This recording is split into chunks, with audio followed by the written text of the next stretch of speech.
Waiter! Bill. Okay, kunin ko lang po, sir. Teka lang. Tama ba yung narinig ko? Tinawag mo akong sir?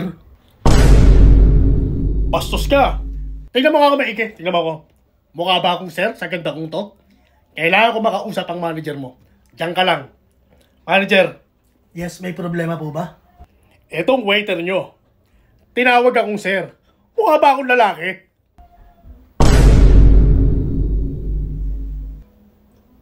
Opo. Ano?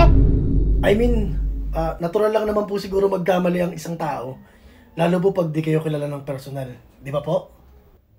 So kinakampihan mo tong waiter mo? Ay, hindi naman po sa ganon. Pero alam nyo po, pwede naman po talaga kayo magdamit pang babae. Umasta na babae. Gusto nyo maging babae. Okay lang po yan. Pero hindi naman po siguro natin mauobliga yung mga taong nakapaligid sa atin na paniwalaan yung bagay na pinipilit nyo sa sarili nyo. Di ba, tol? Oh my God, hindi ako makapaniwala. Ganito kayo sa restaurant nyo?